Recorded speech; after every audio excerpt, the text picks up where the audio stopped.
Hello, good evening. We are learning, we started a new story of Rabbi Nachman, story of the Burgher, the merchant, and the pauper. One of the more, they're all opaque, but one of the more sort of like it's easier to see in this particular story the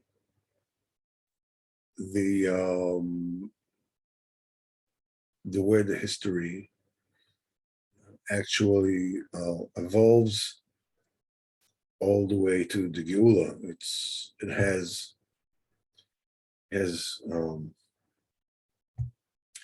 still a lot of it needs to be explained and understood, obviously, but it is one of the Torahs where it is. I mean, when we learn the Torah about the lost princes, it was more obvious that we're talking about the Shechina and finding the Shechina and so forth and so on. And when we learned the story of the exchanged children, it's much more this Indian of the body and the soul, each, basically fighting for supremacy. And what are the steps that one needs to take in order to give his soul the supremacy over his body, body obviously meaning all of this world aspects, not just the physical body, but the mental faculties and whatever it is. This particular story is as we will see, it is a story of what it is that we need to go through during our lifetime, everyone personally and Am Yisrael b'chlal. So let's get the story up and see what it is that we can learn out of this. Okay. So we said the Burgher and the Pauper, that there was a great Burgher, a merchant, was very prosperous, extremely wealthy, and his papers went all over the world. Otherwise, his promissory notes were accepted everywhere. And below him lived the pauper, and it was extremely poor. And he was the total opposite of the merchant in every respect. We said they were both childless. So last time that we spoke about it, we talked about the idea that the Burgher that has all the wealth is the tzaddik, that has everything which is called kol tuv. He has everything which considered everything which can possibly be considered good. So this will be too much. Whereas the pauper that lives right below him is exactly the opposite. No wealth, but they both had no children. And this Indian of having no children, meaning that they have no way of propagating their kiyum, their teaching. Rabbeinu says in Torah Zayin, the second chelik, that a person needs to leave behind him a son and a student. Each one has quality that the other one does not have. Because perfection is when you have both love and awe, ahava and yira. Then this is perfection. A son has a much more natural and unconditional love to his father. Whereas a Talmud has to really work on it and get there. On the other hand, the son has much less awe from his father than the Talmud has, because the son is very hamish with his father. So each one has to work on his own particular aspect, and the shleimus, the perfection, the completion is when you have both. So as son and student together needs to be left behind. So we're seeing here that they both had, even though the tzaddik had everything and the pauper did not have anything, nevertheless, we see that they both lacked the fundamental ability to leave behind them children, to leave behind them an existence, a meaningful existence that will keep on, populating the world. It is also obviously the point of connection between the pauper and the tzaddik. They need one another. They need one another. I mean, you can see that the pauper here, the tzaddik is supporting him, the Burgher is supporting him and is giving him, but nevertheless, we don't find that the pauper is giving the Burgher anything. But that's not a true relationship. A true relationship is one that each one gives the other what the other one does not have. And while it is easy to understand that the pauper is getting from the Burgher, the help that he gives him, the Torah that he hears from him, the chiyus that he gets from him, whatever it is he gets from him, the pauper is giving the merchant the opportunity to give. And because without it, the Burgher, what is he going to do with all the good that he has? If you don't give it over, it's not the shleimus. So we said that one day the Burgher had a dream that people came to his house and they were packing everything, and he asked them, "What are you doing there? What are you doing these pack? What are you doing?" He says, "We're bringing everything to the pauper. In other words, everything that you own, we're giving over to the pauper." He resented it very much. It was very disturbed. He says, but he couldn't do anything because there were so many people. Couldn't get upset with them. Which in and of itself is a remez that when people come to learn from you and to take from you, many, many times it can be a very disturbing process, because when people are needy,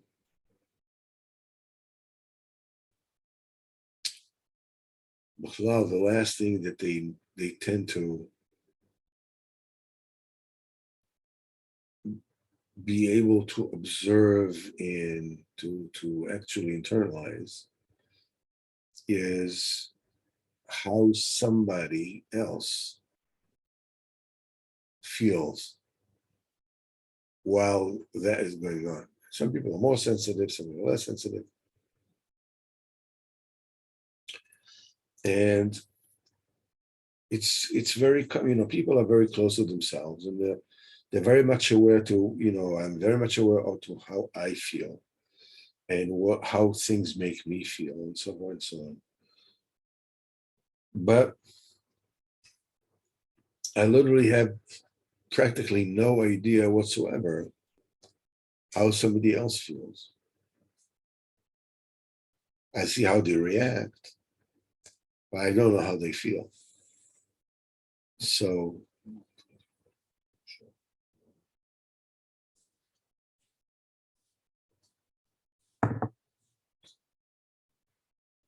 people by nature are oblivious.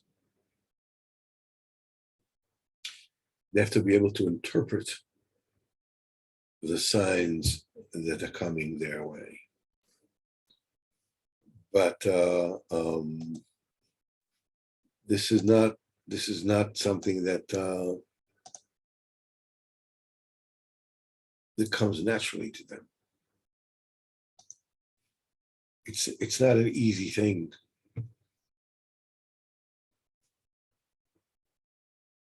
For them to assume, okay, somebody else feels this way, somebody else feels that way. And many times it can happen that people who are needy from you, that need to get from you, are unable to receive from you, because in the process that from them receiving from you,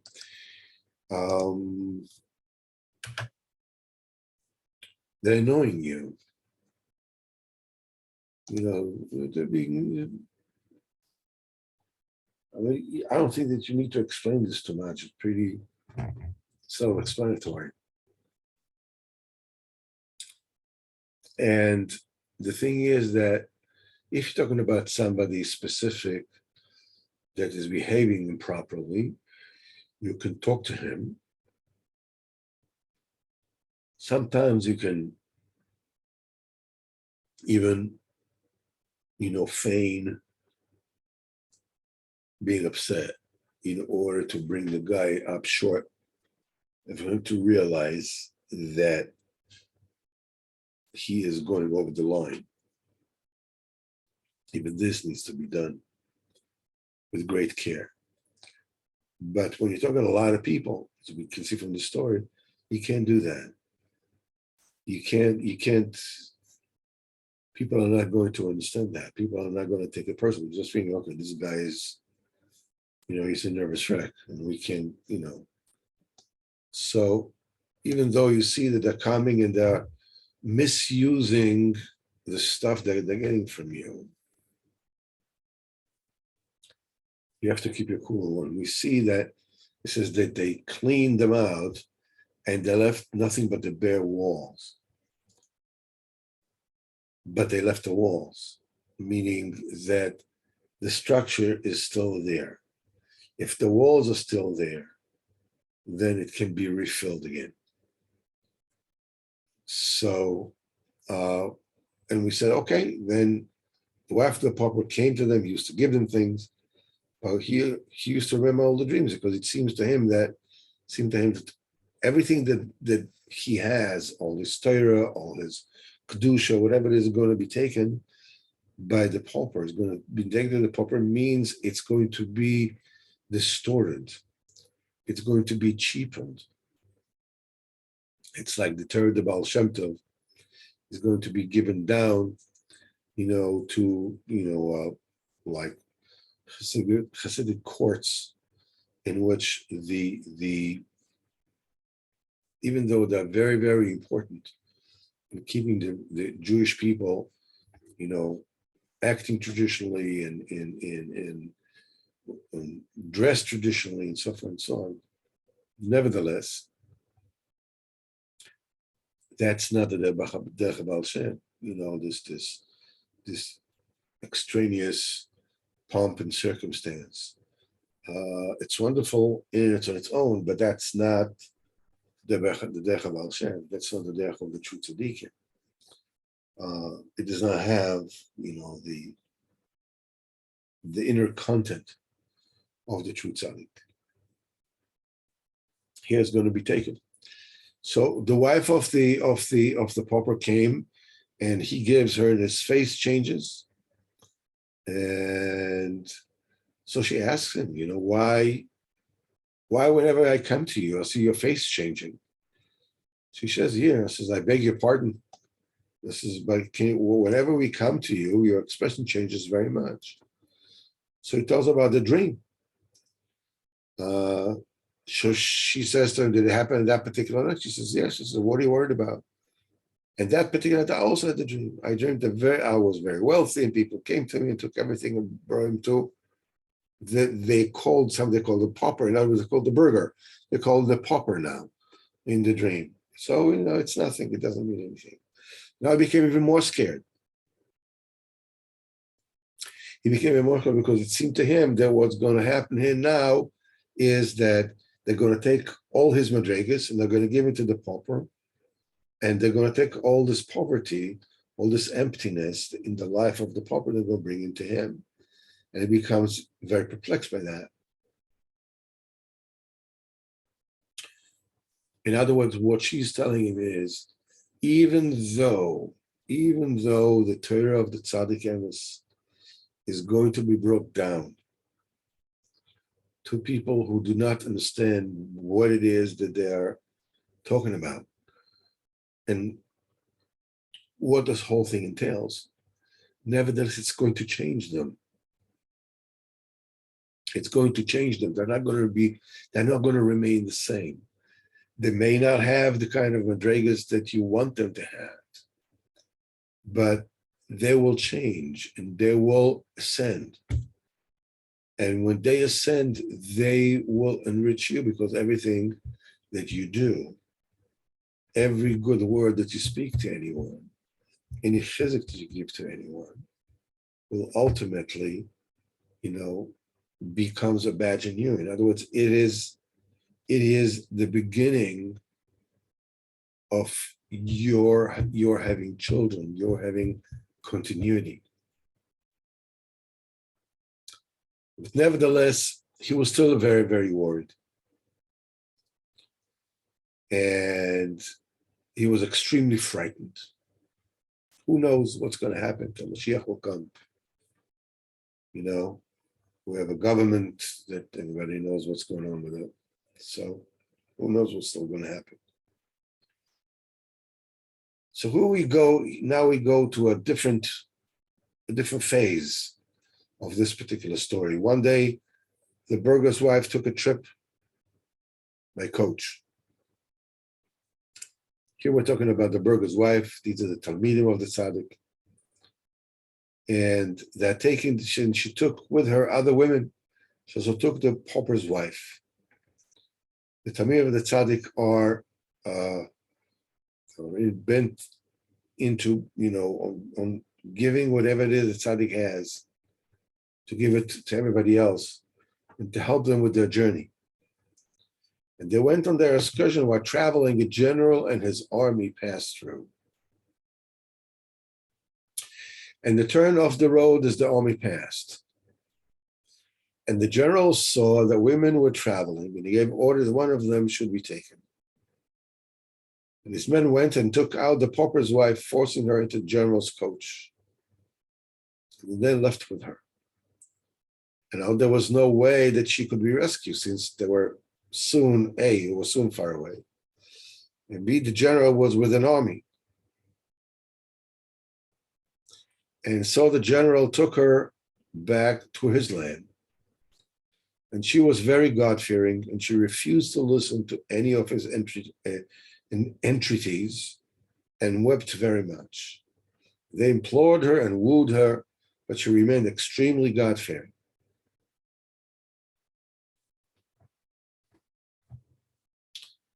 This is a very important point for us to get into.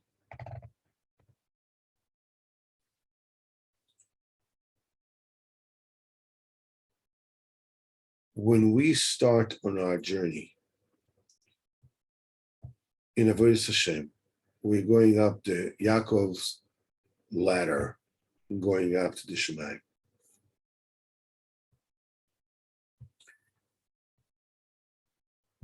First of all, it seems like what could be better? You're going into the the Rolls Royce of the Burgher's wife. You're learning. You're going into the limudim of the tzaddik, and sweeter than honey. What happens is there's a general that comes through, and that, of course, is the representation of the Yetzer Hara, of the Sitra Achra. And the mistake that they do is that they get off the derech. Getting off the derech is a euphemism for getting lower on the quality of Shmiras Habris. Letting things slide, letting the standard lower. It's the way of the world. You got general comes through and takes the Pauper's wife. It's the Muna of the Pauper. It's our Muna. Now,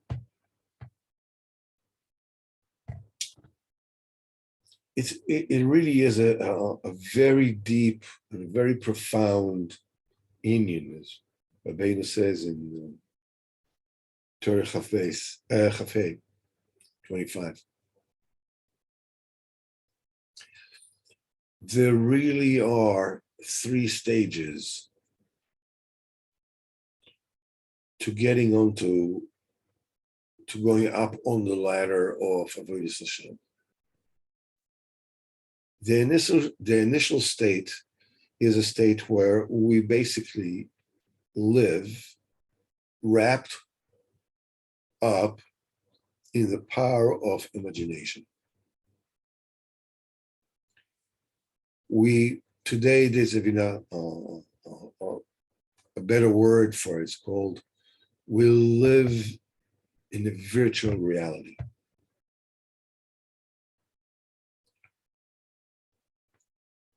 This virtual reality builds us a whole thing. I don't know if you ever had a chance of wearing these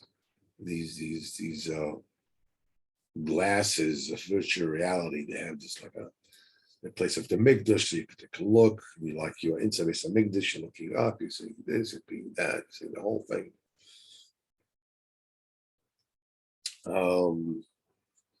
Virtual reality convinces you that the way that you look at the world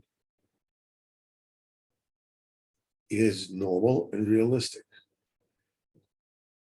and is representational of what the truth is.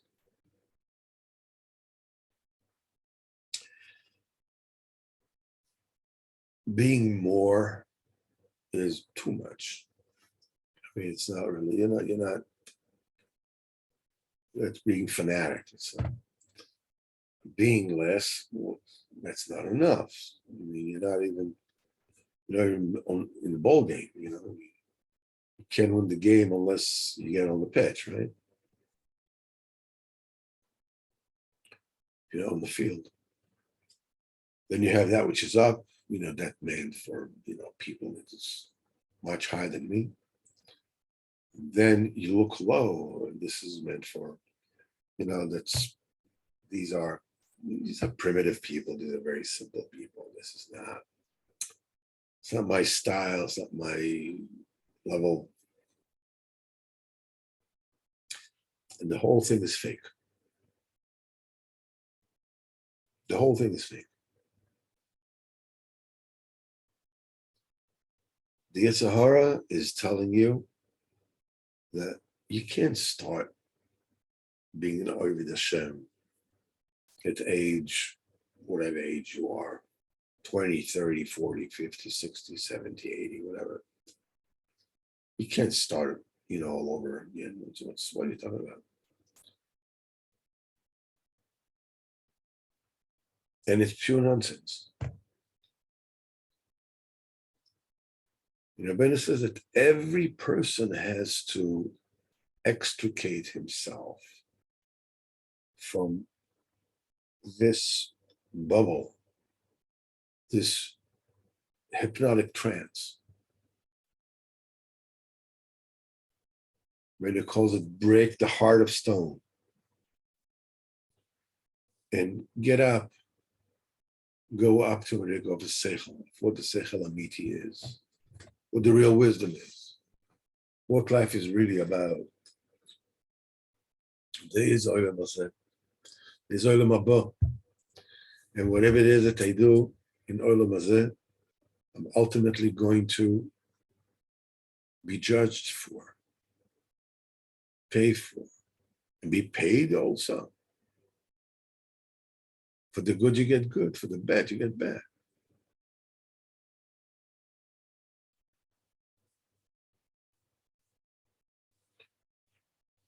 But that Yetzirah, that Koach HaMedama, that power of imagination, that virtual reality, tells me it's okay. It's going to be all right. What do you mean it's going to be all right?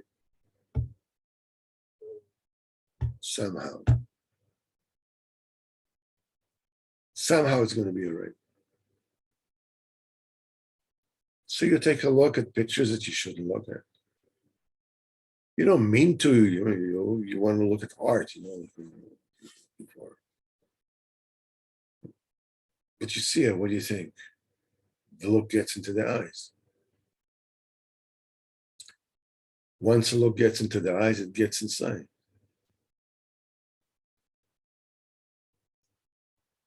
And what it does, it cements this idea of this is the universe that I live in. It has to be split, it has to be broken, it has to be shattered.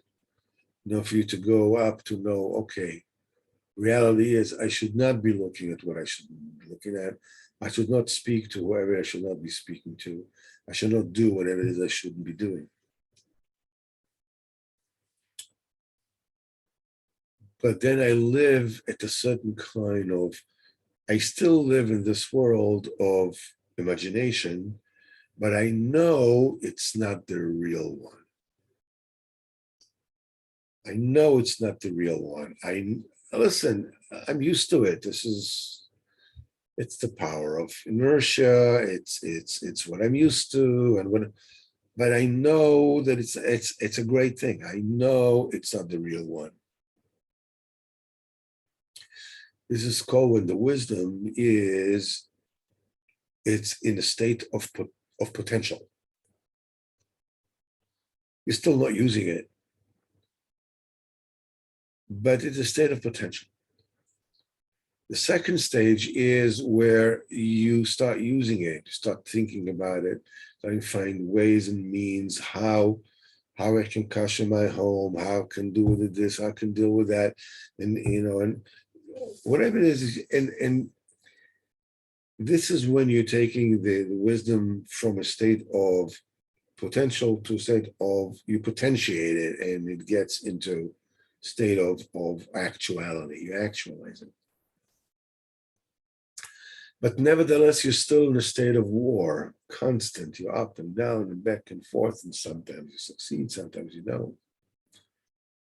And when you stay on this particular road long enough, you are able to actually construct a new reality for yourself. That reality, which is based on the wisdom that you have actualized, is called Sechel Anikne. It's called the acquired wisdom. you no longer have to go through every single detail to try to find out how do I do this or how do I do that? How do I get through this? How do I get to that? And I shouldn't look at this. I should look at that. I should do this. But basically, you're already in, meaning none of us is going to go and eat a steak in a restaurant that has no hechsher. We're just not going to do it anymore. We don't have to fight, amongst, between ourselves. We're just not going to do it. I mean, we're not going to be Mechal Shabbos, at least not knowingly. Maybe you don't know all the halachas, but whatever it is that we knew, it's no longer a question of yes, if, or yes, or if not. It's no longer a question. It's an acquired state. I've built myself a state that when Shabbos comes in, until Shabbos goes out, it's Shabbos. There's nothing what to talk about. Okay, so maybe, on Shabbos I don't speak, I don't refrain from divrei chol. I still speak about various things, maybe about politics or about this or about that or about business or whatever it is that I do. That there's a certain level of how much do I actually keep. But that which I keep becomes an automatic. I'm a Shomer Shabbos. This is called Sechel HaNikneh. That's the only thing. Sechel HaNikneh is the only thing that remains from a personal Olam Haba. In other words, you can work in your mind all the sichlius and work on it and fight, and unless you actually construct for yourself a new reality based on the seichel that you have acquired, that you have investigated, that you have actually fought with, people can come to El Mabo with almost nothing. A lot of philosophy, a lot of blah blah, and Baruch Hashem, there's chaf for everything, but there's no existence. And the thing that usually breaks through when a person is not even aware that he is in this hypnotic trance, that he has a stone heart, that he has lowered the bar below where it should be, is when something tumadik happens. It's like almost like a fist to the face. Boom. Can't believe I did that. Can't believe I did that.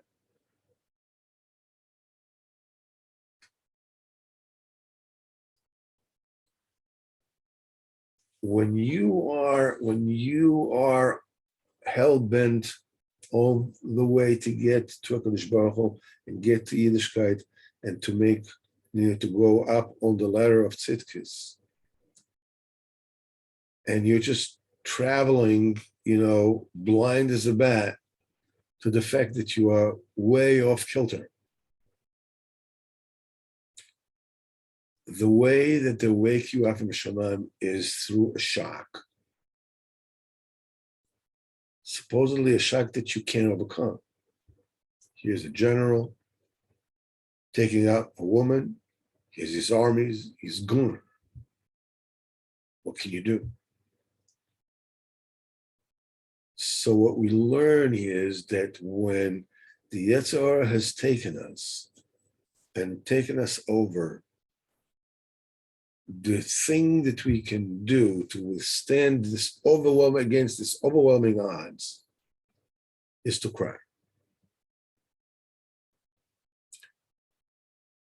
The answer is no. I don't want it. I don't want it. I don't want it. I don't want it. Finished.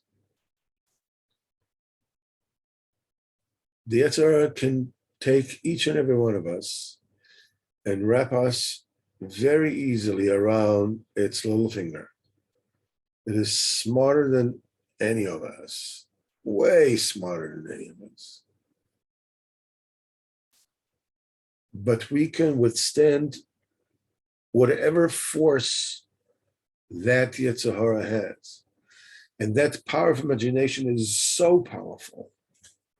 It can totally blot out the mitzvahs of Kadosh Baruch Hu for us. We live this life to feel like, where's Hashem? We don't see him. You got to work, you got to this, you got to that, but the whole world looks like. The answer is we cry. We refuse, and when refusing is not enough, we cry.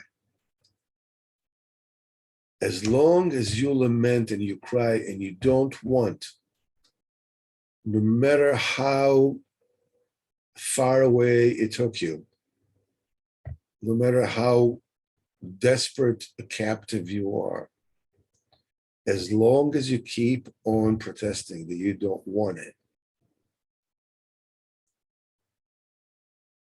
Hashem will get you out of there. We will get to how it's actually done. So here we go.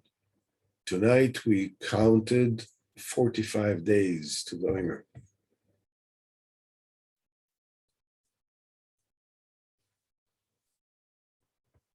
The Omer is all about getting out of the stone heart and going up to the Seichel.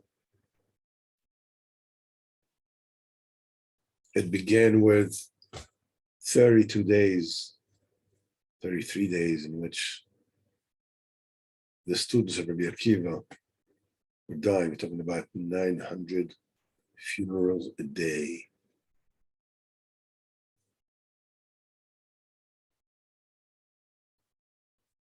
The general came through and took whatever he took. That shock is actually the beginning of the redemption. We are building towards the Seichel Amita, which comes on the 50th day. Shem Yazor B'ezrat Hashem. We will finish here. Mr. Shem, we will be learning on Wednesday night, 2 days from now. We'll be learning Torah Chav Daled. In the rest of this medrash, we will be learning Mr. Shem Torah Tes. Obviously, Motzei Shabbos, there is no share because it's Yom Tov. So, B'ezrat Hashem, the next time we will meet, Wednesday, Thursday is not the Shabbos. Afterwards, on Monday, we'll continue with this particular fascinating story on what is going on there and what the tzaddik does for each and every one of us to save us from what we need to be saved in the amazing covenant that is being sealed because we are kidnapped by this evil general.